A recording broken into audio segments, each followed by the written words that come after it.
Waamuzi sura ile ya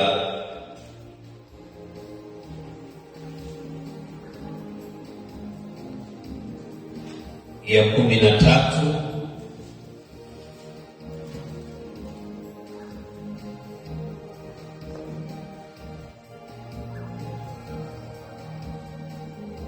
Waamuzi sura ya 13 nisome mstari ule wa kwanza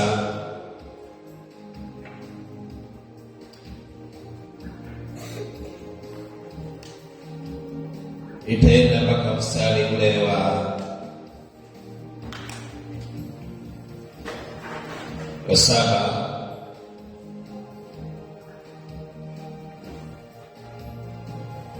Wana wa Israeli walifanya tena yaliyo mabaya mbele za macho ya Bwana. Bwana akawatia katika mikono ya Wafilisti muda wa miaka 40. Palikuwa na mtu mmoja wa Sola wa jamaa ya Wadani, jina lake aliitwa Manoa, na mkewe alikuwa tasa, hakuzaa watoto. Malaika wa Bwana akamtokea yule mwanamke akamwambia, tazama, wewe sasa utasa, uzai, lakini utachukua mimba, nawe utamzaa mtoto mwanamume.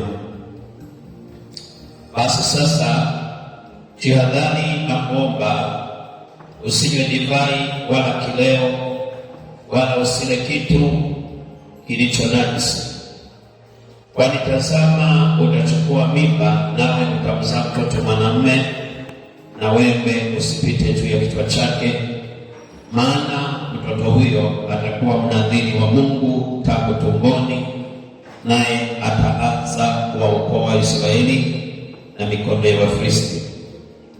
Ndipo yule mwanamke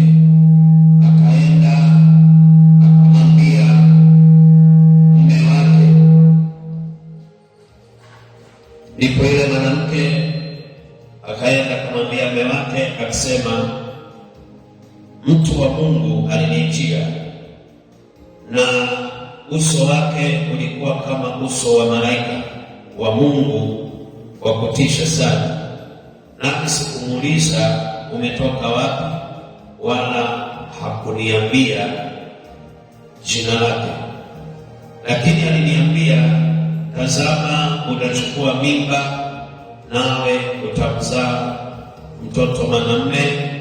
Basi sasa usinywe divai wala kileo, wala usile kitu kilicho najisi, maana mtoto huyo atakuwa mnadhiri wa Mungu tangu tumboni hata siku ya kufa kwake. Bwana Yesu asifiwe sana. Leo tunataka tujifunze habari ya roho ya kushushwa chini.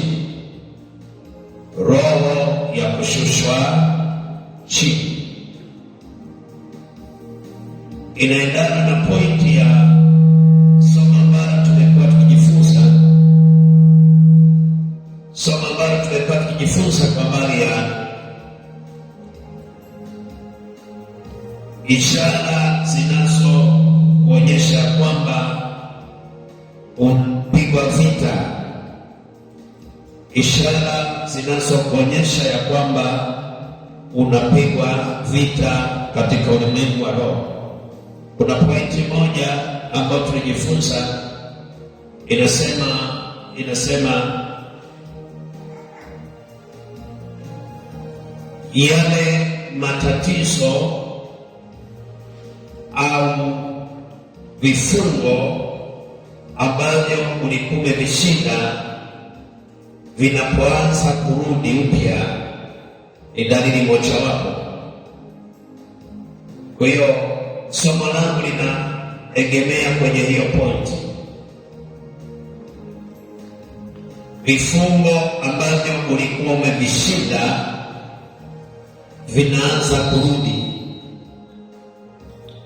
vinaanza kurudi upya. Ulikuwa ni mgonjwa, Mungu akakuponya, baadaye magonjwa yale yanarudi upya. Imani ishushe kidogo, sio sana, kidogo. Bwana Yesu asifiwe. Kwa hiyo ulikuwa umeshinda baadhi ya matatizo, ulikuwa umeshinda baadhi ya matatizo ambayo ulikuwa nayo, vifungo ambavyo shetani alikuwa amekufunga.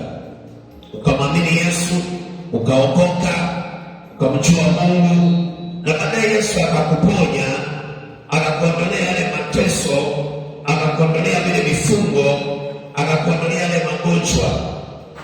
Unapoona yamerudi tena, ni ishara kwamba kuna vita ambayo unapigana nayo au unashambuliwa katika ulimwengu wa roho. Sasa tumesoma habari za mtu mmoja anaitwa Manoa, ambaye alikuwa anatoka kwenye kabila la Dani. Dani ni miongoni mwa wana 12 wa Yakobo. Kwa hiyo alikuwa anazaliwa kwenye ukoo wa Dani. Kwa hiyo huyu Manoa alikuwa na mke wake, wameoana, na ni tasa. Yule mwanamke alikuwa hazai au hajawahi kuzaa.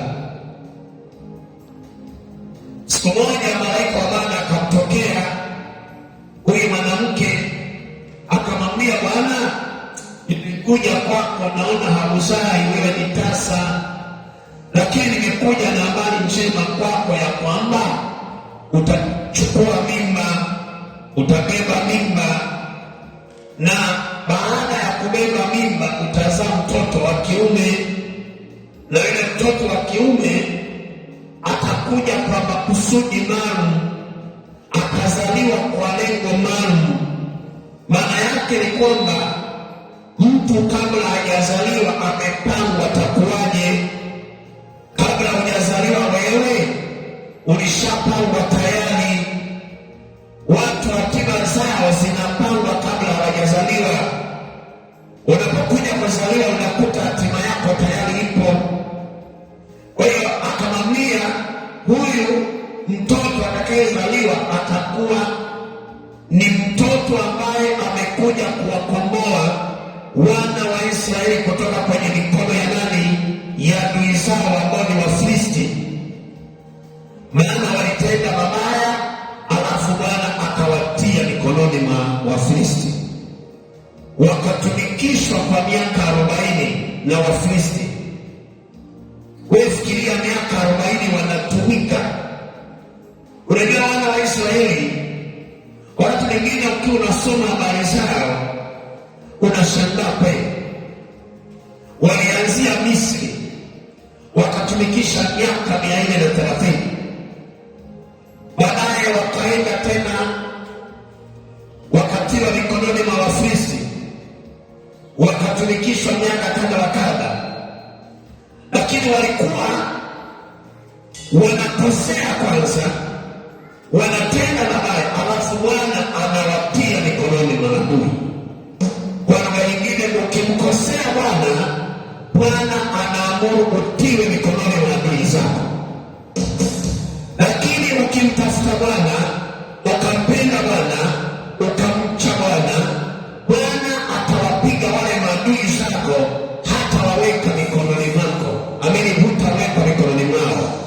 Kwa hiyo yeye atakuwa ndiyo ngao yako, yeye atakuwa ndiyo msaada wako, yeye atakuwa ndiye kimbilio lako, yeye atakuwa ndiye ngao yako, atakuwa ndiye anakulinda usiku na mchana. Kwa wale maadui hawatatiwa mikononi mwao, maana yeye anakulinda. Ila ukiacha kumwabudu Bwana na kumpenda Bwana, ule urithi wa Mungu unaondoka, alafu unatiwa mikononi mwa adui. Ndio maana ukimpenda Mungu vizuri, anakuepusha na watu wabaya, anakuepusha na wachawi na waganga.